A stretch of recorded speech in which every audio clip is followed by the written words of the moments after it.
주식시장에 30년을 있었습니다. 안 해본 투자가 없었겠죠. 사실 테마주 몰빵 투자도 상당히 오랫동안 해봤습니다. 제가 항상 여기에 대해서 우려감을 만들 때 사실은 제 계좌를 보여드립니다. 예전에 제가 테마주 했을 때 수익이 이만큼 났어요. 자랑하는 거예요. 이만큼 났어요 하고 수익을 보여드립니다. 어마어마한 수익률을 보여드리거든요. 그리고 말씀드립니다. 이걸 다 잃는데 6개월도 걸리지 않았습니다. 그러니까 이걸 항상 보여드려서 자랑하는 게 아니라 이렇게 벌어도 결국은 몰빵 투자는 결과가 이렇습니다 라는 걸 보여드립니다. 결론적으로 이걸 가장 심플하게 딱 잡아주는 거는 분산 투자와 계좌를 분리해 놓는 겁니다. 그래서 오늘은 이 계좌 분리와 분산 투자에 대해서 집중적으로 말씀을 드리겠습니다.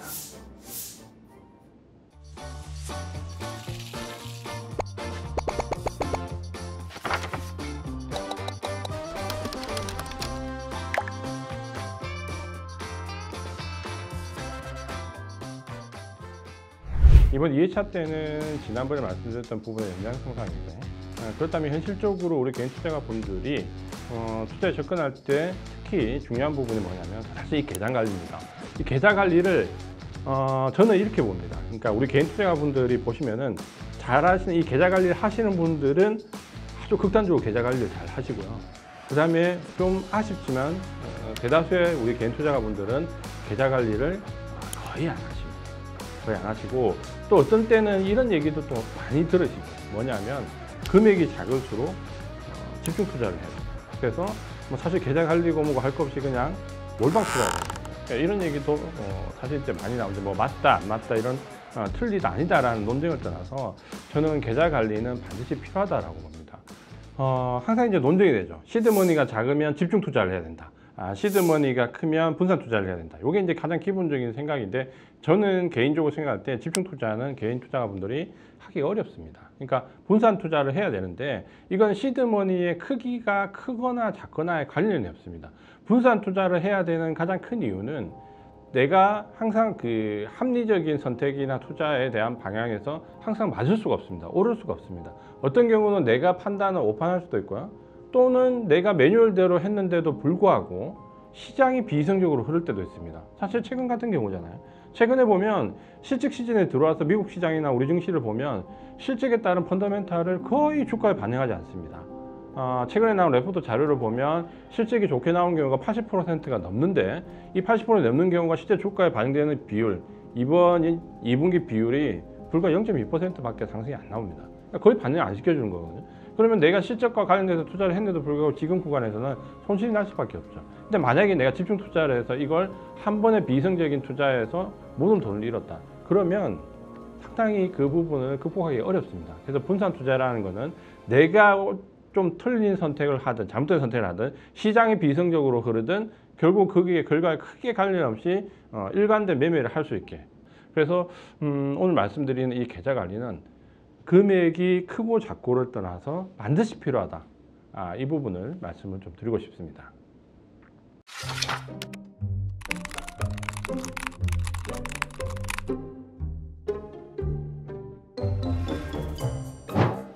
자, 그렇다면 분산 투자를 하지 않았을 경우에 그러니까 결국은 이제 집중 투자죠. 집중 투자할 때 어떤 결과가 나오냐?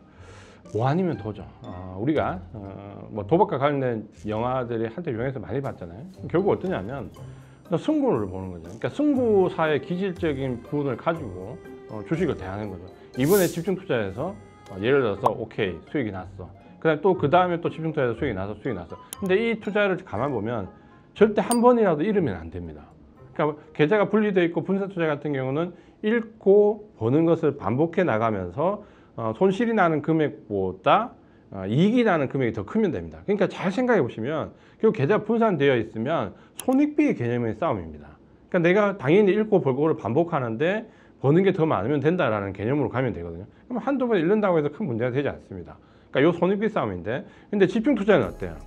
한 번 잃으면 모든 게 무너집니다. 그렇죠? 왜냐하면 내가 집중 투자를 하기 때문에 가진 돈 100이면 100을 전부 다 한 곳에 다 올인하는 거잖아요. 올인은 어떻습니까?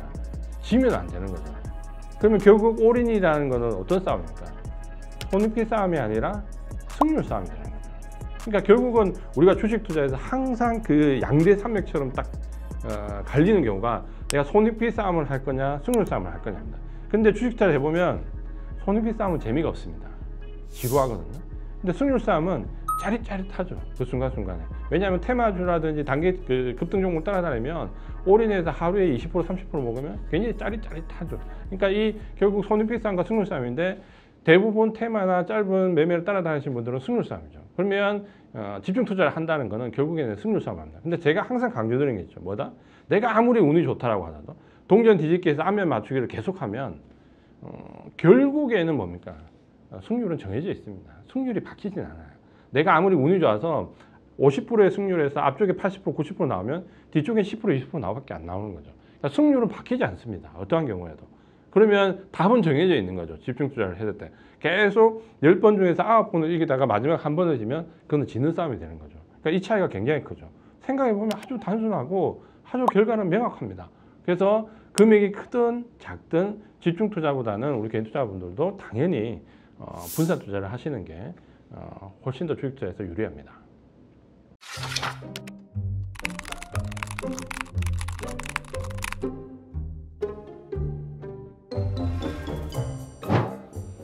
그래서 제가 이제 현실적인 부분은 이제 분산 투자 어떻게 할 건지 말씀을 드릴 건데 이거는 제 경험상으로 말씀을 드리는 겁니다. 그러니까 이게 정답이다라기보다는 이런 정도의 한번 매뉴얼을 참고해서 나만의 방법을 만드시는 것도 상당히 좋습니다.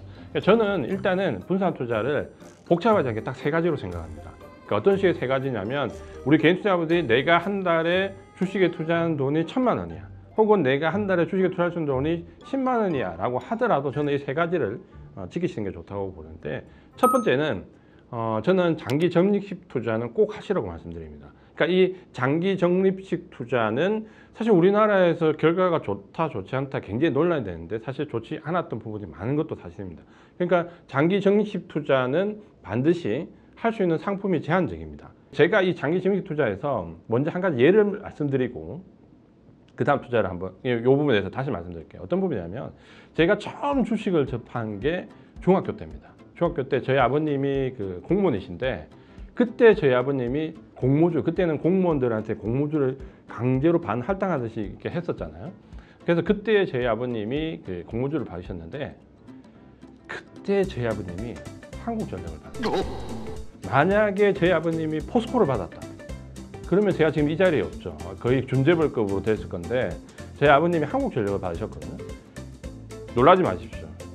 40년이 훌쩍 지난 그 전에 샀던 금액이 지금보다 비쌉니다. 이거는 농담이 아닙니다. 현실입니다. 저희 아버님이 샀던 가격이 그때가 더 비싸요. 굉장히 이 차이가 알겠죠. 그래서 장기 적립식이 쉽지 않다는 거는 저도 잘 압니다. 그래서 제가 추천드리고 싶은 장기 적립식은 첫 번째 삼성전자 같은 아주 초우량의 아주 튼튼하지만 대형주지만 성장성을 가지고 있는 섹터, 그런 종목을 찾아야 되고요. 두 번째는 나는 이런 게 굉장히 어렵다고 하면 좋은 상품이 있잖아요. 요즘은 ETF 투자를 하시면 됩니다. 그러니까 ETF는 섹터 전체를 사기 때문에 내가 적어도 성장성과 펀더멘털을 가지고 있는 그 단기성 모멘텀이 아니라면 ETF 전체를 사는 것은 크게 부담이 줄입니다. 그래서 최근에 보시면은 연금 관련되어 있는 투자에서 ETF가 들어가 있잖아요. 가장 많이 들어가 있잖아요. 그러니까 ETF나 삼성전자 같은 걸 장기 적립식 투자를 한 30% 정도는 정말 없다 생각하고 하시면은 어느 개인 연금 도는 것보다도 훨씬 좋은 수익을 얻을 수도 있습니다. 그러니까 요걸 좀 참고를 해보시면 좋을 것 같고, 그다음 나머지 이제 30% 제외한 70%는 현실적인 투자를 또 말씀드리겠습니다. 뭐냐면 분명히 본인이 정말 내가 이 시류에 맞는 종목을 한번 선택해보고 싶으면 욕구가 다 있습니다. 최근 뭐 올해 같으면 2차전지, 미국의 AI 반도체 뭐 이런 거 한번 투자해보고 싶으시잖아요. 그런데 투자를 하십시오. 그 욕망을 억제하는 게 사실은 억제해서 한 번에 잃는 것보다는 차라리 그 투자를 하시는 게 좋은데 그거는 한 20% 정도만 하십시오. 그러니까 모멘텀 투자에 20% 정도를 투입하는 겁니다. 그러면 그 계좌는 내가 100만 원이면 20만 원 정도를 2차전지 소재에 따라가고 싶으면 따라가시고 AI 반도체에 따라가고 싶으면 따라가십시오. 그래서 내가 할 수 있는 모멘텀 투자는 전체 100 중에서 20% 정도를 딱 제한시켜 놓으십시오. 그러면 뭐냐면 그 자체도 물론 손실을 커버하는 것도 있지만 또 하나는 매매 욕구를 중독시켜 줍니다. 그러니까 손대지 말아야 될 다른 계좌를 손대지 않는 거죠. 그래서 20% 정도는 모멘텀 투자를 하십시오. 그럼 30% 정도는 장기 적립 투자를 하시고 20%는 내가 정말 따라가고 싶은 모멘텀 투자를 하시고 그럼 나머지 50%는 뭘 할까요? 포지션 투자. 포지션 투자를 하시고 예를 들면 거죠. AI 반도체에 대한 접근을 테마로 할 수도 있겠지만 AI 반도체가 앞으로 한 몇 년간은 성장할 것 같다. 엔비디아를 보니까 성장할 것 같다. 그러면 AI 반도체에서 주로 부품이나 소재나 장비처럼 단기 모멘텀에 따라 움직이는 거 말고 SK 하이닉스, 삼성전자 뭐 이런 종목을 대표적인 종목 혹은 엔비디아 이런 업종 대표 대형 종목들을 계속해서 포지션에 구축을 해서 적어도 짧으면 몇 달, 좀 길면 한 1, 2년 정도 끌고 가는 포지션 투자를 하시면 단기 변동성의 파고를 넘어갈 수 있습니다. 그러니까 요거는 가장 큰 부분이 포지션을 한 번에 구축하는 게 아니라 분할 투자가 좀 돼야 됩니다.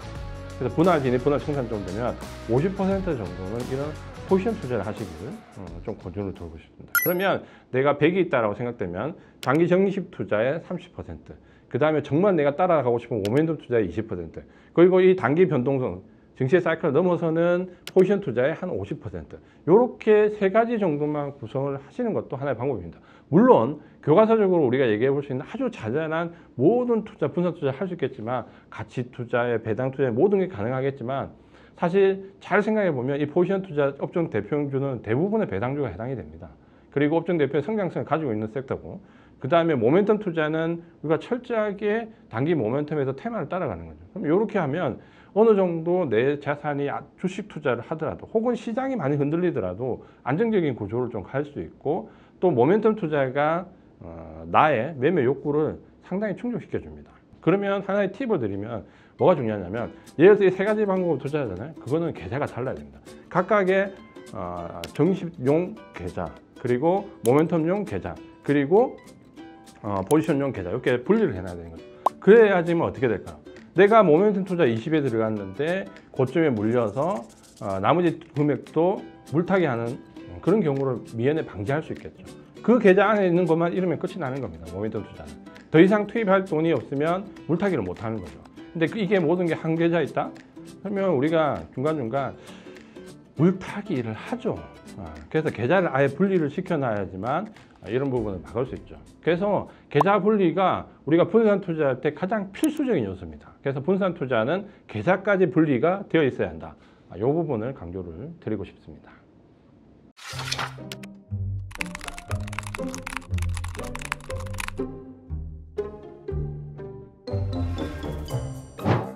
백화점이 되는 가장 큰 이유는 지난 시간과 좀 연결되는데 결국 본전 심리입니다. 그러니까 사놓고 본전이 되기 전까지 안 팔면 그럼 백화점이 될 수밖에 없어요. 당연하겠죠. 손절을 안 하니까. 제가 예전에 진짜 한번 어떤 분의 계좌를 봤던 분은 100종목이 넘는 경우도 봤습니다. 그러니까 100종목이 어떻게 넣냐면 기본적으로 1%씩 좋다고 생각하시는 걸 다 사시고 뭐 0.5% 뭐 이런 식으로 배열을 해서 130종목인가 들고 계신 걸 봤고, 제가 이제 그거를 보고 상당히 경악을 했지만 그분은 이제 마음은 좀 편한 거죠. 130종목. 왜냐하면 어느 종목은 올라가면 어느 종목 내려가기 때문에 우리가 속칭 뭐 얘기하면 대꼬박고를 치기 때문에 계좌는 좀 편안한데 수익이 없습니다. 그걸 생각하셔야 돼요. 수익은 없습니다. 그런 부분에서 이제 중요한 부분은 뭐냐면, 계좌를 분리를 하고 분산 투자하는 거는 각각의 딱 성격에 제가 맞춰드렸잖아요. 적립 투자를 할 건지, 모멘텀을 따라다닐 건지, 아니면 펀더멘탈 포지션을 맞출 건지, 요거를 딱 하면 거기에 맞는 투자만 하시면 모든 게 해결이 됩니다. 그러니까 내가 이걸 해야 될까 말아야 될까 번민과 선택의 고민에 빠지면 안 되는 거죠. 모멘텀에서 장기 투자를 하겠습니까? 적립 투자에서 모멘텀 투자를 하겠습니까? 그렇게 해서는 안 된다는 거예요. 그러니까 요 원칙만 잘 지키시면 백화점이 될 가능성이 없습니다. 왜? 포지션 투자는 할 수 있는 종목이 제한적이죠. 적립 투자는 더 제한적입니다. 극단적으로 얘기하면 삼성전자, 현대차 아니면 ETF밖에 없다. 뭐 시계 아주 극단적으로 제한적이죠. 그러니까 모멘텀 투자는 그 20% 안에서 마음대로 하시라는 거예요. 그 20% 안에서 10종목을 하셔도 되고 100종목을 하셔도 됩니다. 그 20% 안에서. 그러면 전체적으로 포지션을 봤을 때는 크게 문제가 없습니다. 다만 분산 투자를 한다고 해서 뭐 가치주 몇 프로, 뭐 몇 프로, 배당주 몇 프로, 뭐 이렇게 결과적으로 생각해가지고 종목수를 늘리면 그거는 한도 끝도 없는 거죠.